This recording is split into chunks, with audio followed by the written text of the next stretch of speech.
what are the ways that you can still have a launch? I mean, I wouldn't recommend being a complete shit show. What are some of the things you can do without stressing yourself out? Welcome back to Duo On Air. I'm Abby. And I'm Courtney. And we're the ex-agency turned entrepreneurial team that puts the Duo in Duo Collective. Our boutique organic marketing agency specializes in SEO, social media strategy, and branding. We're an everyday pair of business besties / marketing experts obsessed with helping our community learn more about what it takes to run a business. Which is why on Duo On Air, we're not holding anything back. We're giving you all the info we know about how to grow your business organically so you can be the confident CEO you were made to be. And how to navigate life as a small business owner. Whether it's on your own or with your best friend by your side. So grab your coffee. Or your mimosa, we don't judge. And settle in for a quick value-packed episode of Marketing Tips. Welcome back to the Duo On Air podcast. This is episode number 191. And I bet you can find oodles of podcasts out there about how to prepare for a course launch, the importance of starting 6 months early, and we kind of have a feeling that that might be why it's actually keeping you stuck and why you haven't launched your course, relaunched your course, or just stressing about launching. And it doesn't even need to be a course. It could be a digital product. It could be a service. It could be an offering. Because every single time you're out there, you're like, I need to do X, Y, and Z in order to do this big thing, or in order to do it right, or in order for it to be successful. Or I need to pay a launch strategist because I don't know what I'm doing. Which they are phenomenal people, by the way, like absolutely. But sometimes you're like, well, I need the money from the course launch to help me. Right. I don't have that budget at the moment. So if you haven't launched something, it might be because you don't have the time to do it right. And I have yet to see a podcast out in the world about how to have a launch when you don't have your shit together. None of it. I'm so excited for this podcast episode, to be honest. And if we're going to be completely authentic and honest with you, we just closed our launch for SEO on Tap yesterday. It will have been a couple weeks ago by the time this is out. Yes. And we have a podcast recording day the very following day. Because I don't think that was meant to happen. No. I think life happened and we had to reschedule. But this morning when we got here, I was like, why are we doing a podcast day today? I mean, these days take a lot of like energy and a lot of, they're just exhausting by the end of it. And I'm like, we just finished our launch. Fun fact, on our podcast to record list, we have an episode about how to decompress after a launch. And you know why we haven't recorded it yet? Because we haven't ever decompressed after a launch. Ever. Because it would be a lie. Yeah, we'd be liars, and we're not liars. One day when we record it, we will have actually decompressed. But now we finish a launch and we just record 6 podcasts in one day. And then the following week, we have our annual planning meeting. Yeah, we're idiots. So anyways, we are hoping sometimes it might look like we have everything all together. I can assure you we don't. We have a lot of people who say, how do you guys do it? How do you do it? We're like, by the seat of our pants, people. Yeah. Like you just sometimes have to hit go when you don't feel fully ready. The dumpster is on fire behind us, but we're just like ignoring it. And we're kind of hoping that by sharing all of this, that it inspires you just to take messy action. Yes. We're in the messy middle right now, kind of, and we're still trying to figure things out. We'll always still try to figure things out as we continue to grow. We're never going to have it down. Yeah. And we might appear as though we have our shit together, but I guarantee you, we are not even close. I will say this is like our permission slip to like give to you that says like, you don't have to have it all figured out to look like you have it all figured out. You know what I mean? And that's not our goal. We don't always want to look like we have it figured out because we're very open with you guys on this podcast. Yeah. But like, it's your permission slip to do the things without doing the things that they tell you have to do.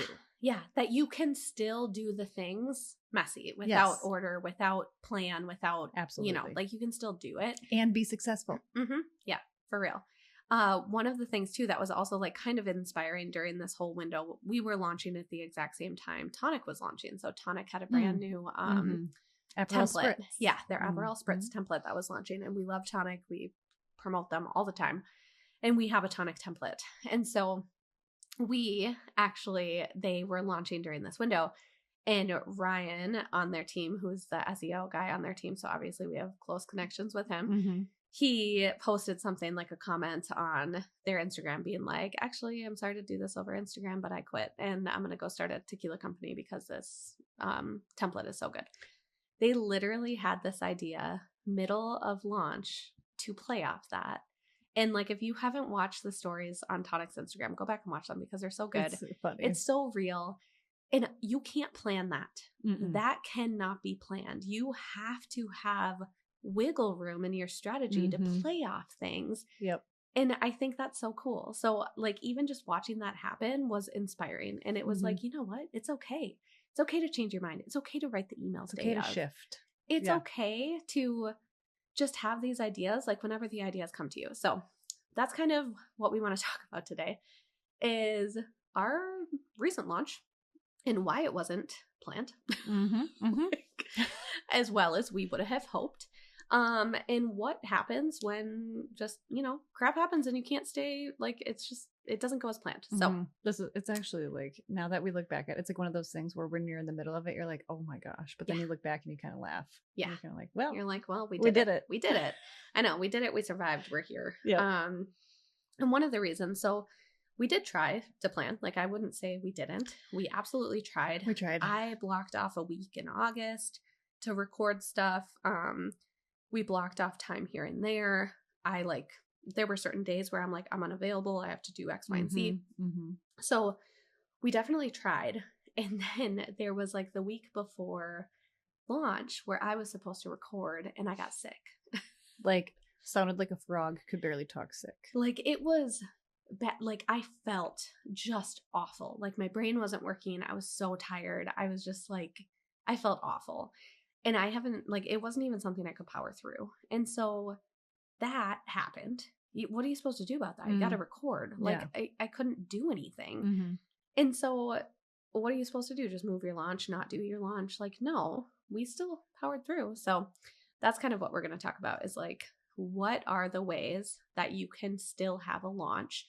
I mean, I wouldn't recommend being a complete shit show, but like, what are some of the things you can do without stressing yourself out so that you can launch a little bit messy? Because that's like, there's a reason that's holding you back. So number one is, it doesn't all need to be completely done before you launch. No. So this is a good example, is as of this point, hopefully by the time you're listening to this, everything is done and recorded. But I had not been able to actually record the things because I had gotten sick. So there is one bonus that still needs to be recorded, and just a couple how-to tutorial videos. Nothing crazy.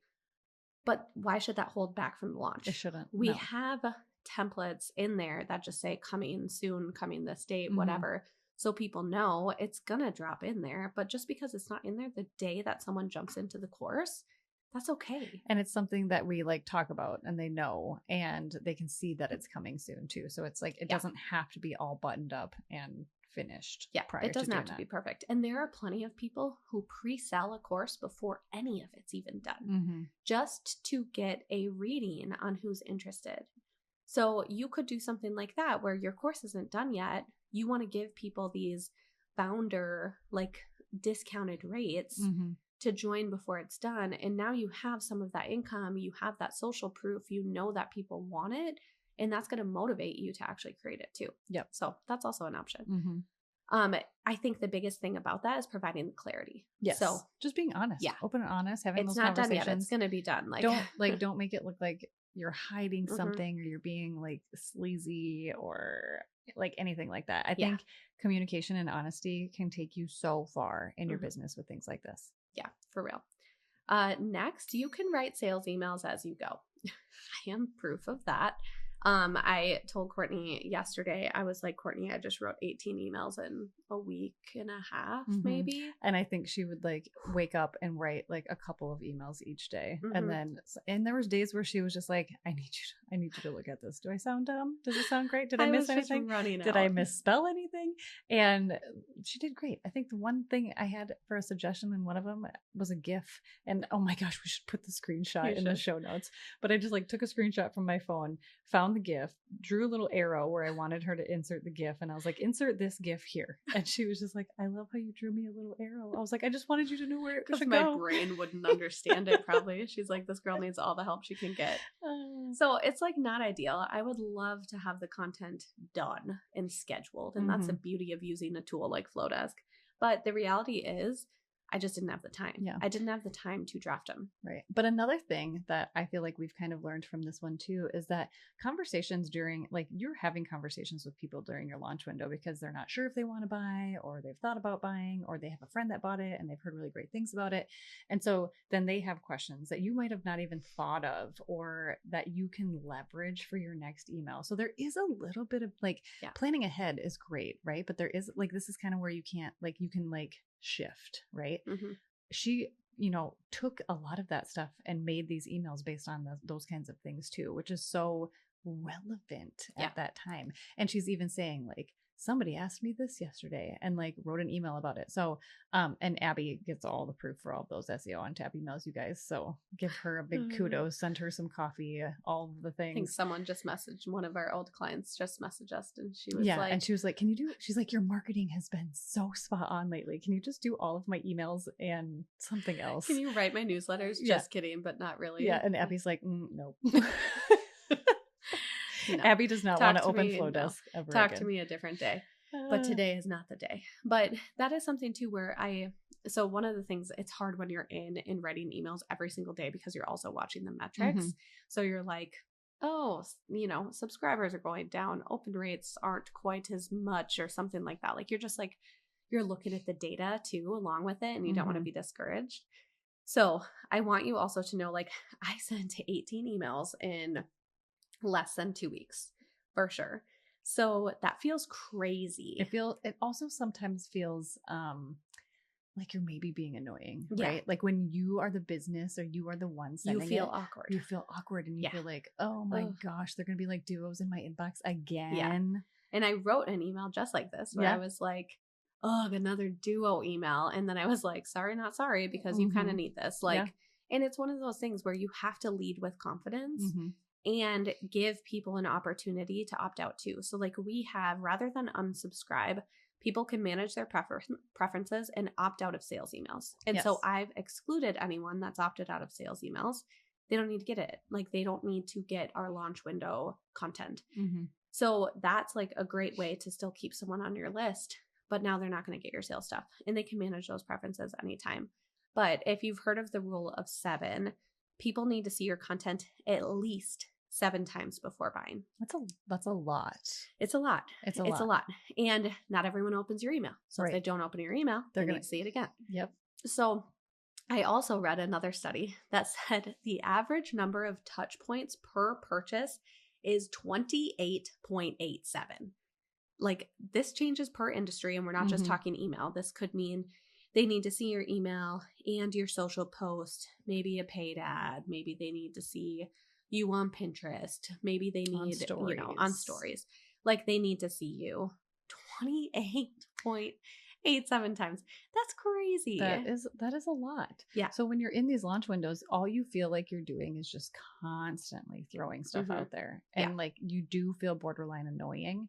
But if you don't do that, you're not going to catch them enough times. Yes, I know. So it's one of those things where every time I'm writing an email, I just think in my head, like, no, you need this. I'm writing this to you because I'm not trying to sell you or swindle you into something. I know this is going to change your business, change your life. You need this. I'm not going to say sorry. Like, this is important. And when you lead with that confidence, people see it. And I think that's one of the reasons why when we looked at our metrics, like, yeah, sure, you get 4-5 unsubscribes a time. That's fine. They were never going to buy anyways. Right. I don't care. But you look at it and your open rates are still 30s. Like 30% open rates are great. Like seeing that during the sales window when you're sending 18 emails, that's awesome. That means people are still super engaged. Yes. So you can watch some of those metrics, but don't get super hung up on it because you need to lead with that confidence when you're selling, and just don't feel bad. Like just send. And it's knowing these stats too that like help us like get over that, right? Like we know these things. We know we have to be, extra diligent and in your email more than normal during this launch window. And so like those stats give us the permission because we know that if we're not, you're not going to see us. Yeah, for real. Email is, I will say too, I feel like email is the game changer for launching. Oh, 1,000%. Yeah.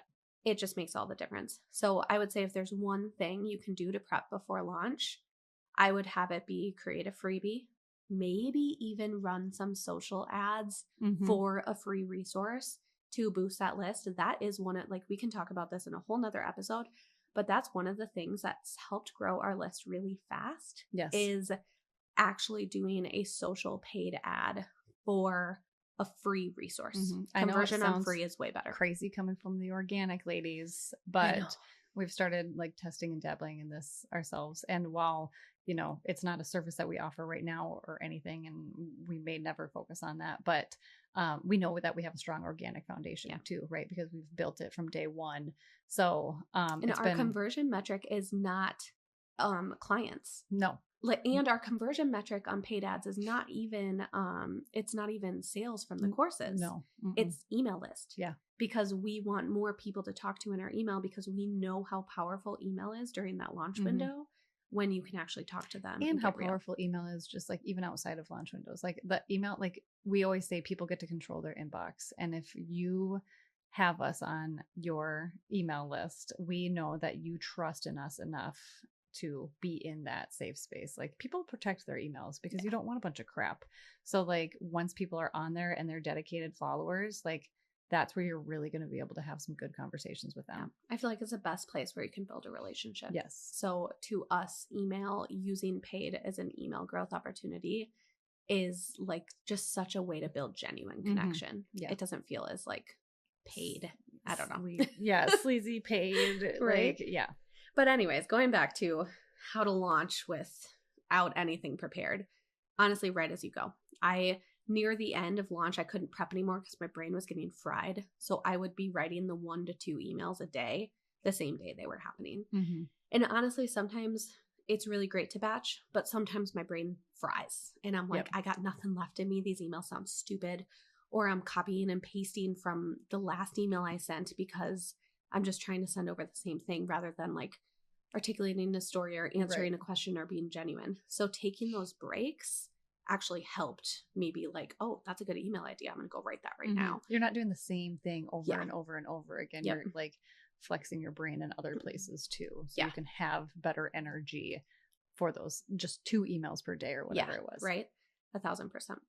So the next thing that kind of surprised me is we focused on showing up in Instagram stories a lot. We still posted, but I think if you don't have a team to help you, so like we have our project manager who's also our marketing manager too, so she helps us post stuff. She, like, honestly, we helped write the captions and sometimes create the content, but she was managing posting. I think if that was on us, it probably wouldn't have happened. It probably would have slipped. It would have, or not been we as would have forgot, often, or it would have been out. less of a priority probably because of the other things. But we showed up in stories a lot and I kind of liked it.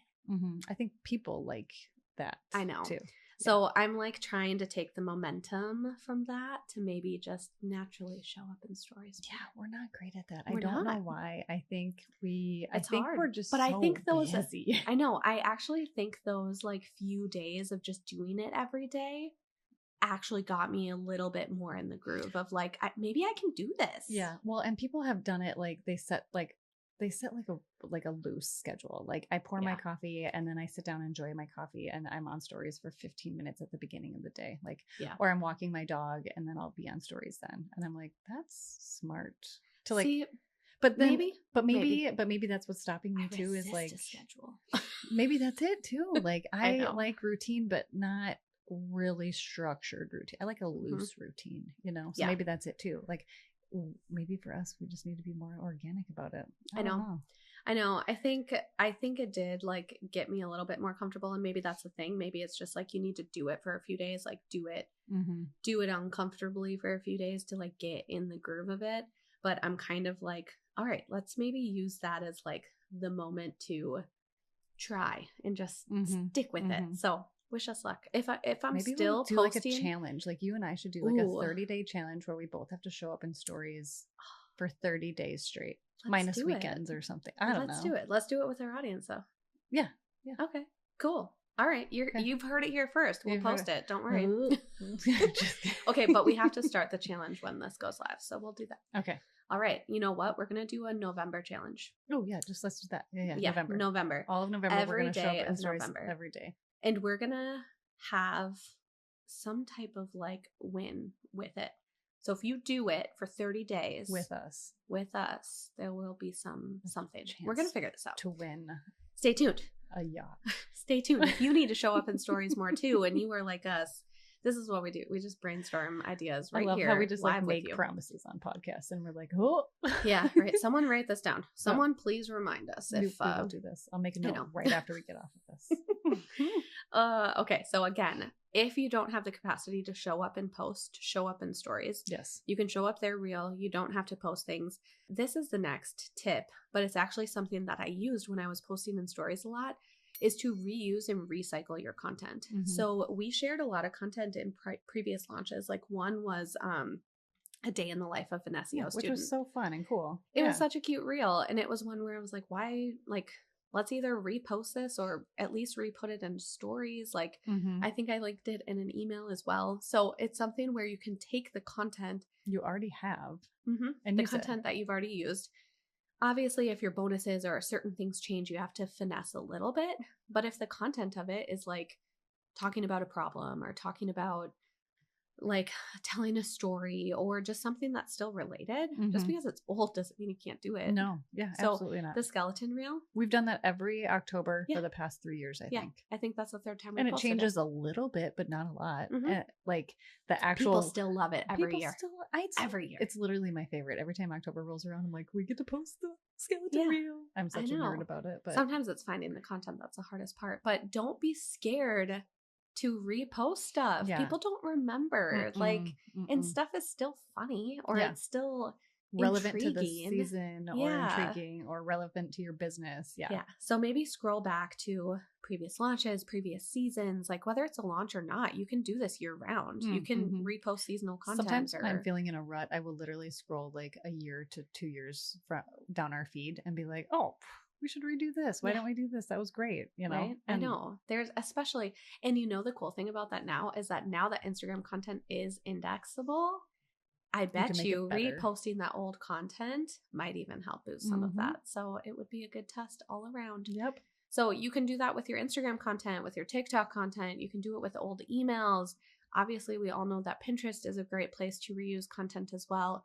So, and then same thing is like pulling questions or snippets directly from your audience and using their words. We have a survey every single time we finish a launch, or just like once a year or twice a year, we send it out to our students and we ask them what they're thinking about the course, if they've seen results.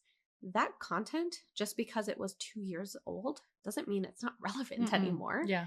It's still worthy to share people's results. So continuing to use content that you have. So we have a drive folder that we save everything in. And that's where we go to whenever we need content ideas. And when we do like our live webinars and stuff like that too, this might be harder for people. Well, you should get like a transcript or something afterwards, but I'll take screenshots. Like if people are saying like, wow, this content is amazing or whatever it might be, or like, wow, I didn't know that. I'm so glad you're teaching us that in this webinar. I'll screenshot those and use those as like social proof or things that you can put into that was Instagram a social post. Yeah, we did that this year. And it's just like capturing those things too. You can leverage those things to use for content. Yeah, it was a social post and an image and an email. Like there's just so much content that you can reuse. It doesn't need to be unique for every single thing. Exactly. So try and reuse stuff across the board to help save you time. Another one is to let automations do the heavy lifting. So yes, this does take up like a tiny bit of time to set them up in advance, but it is worth it. So some of the automations that we use typically during our course launch are Webinar Jam. This is where we host our webinars. There are email notifications that you can automatically put in there. So it's like reminders, we're joining tomorrow. Reminders, this is in 15 minutes. Here's the replay. Here's the reminder, your 24-hour bonus is going to expire. I wrote those emails. I actually wrote the emails for like the reminders for the webinar prior to like that, obviously when we set it up.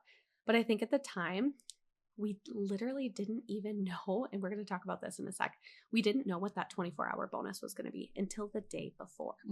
So because of that, I edited the email people were going to get in 24 hours that day before. Like I did it real time.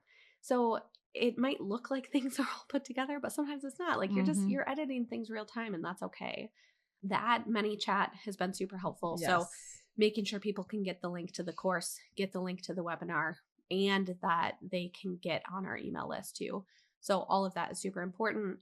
We use Zapier to help connect people from webinar signups to Flowdesk so that they actually get on our email list.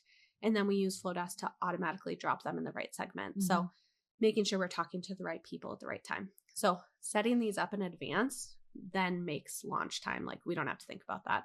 Our email list is growing with the people that are signing up for the webinar. We know that the right people are getting the right emails. We don't need to send out 24-hour reminder notices because that's already set up through Webinar Jam. It's automated. Yeah, everything's automated. It just makes the whole process so easy. So we've already talked a little bit about screenshots, that being used as social proof, but this is something that actually helps you save so much time. Literally use the words from people talking. Yes.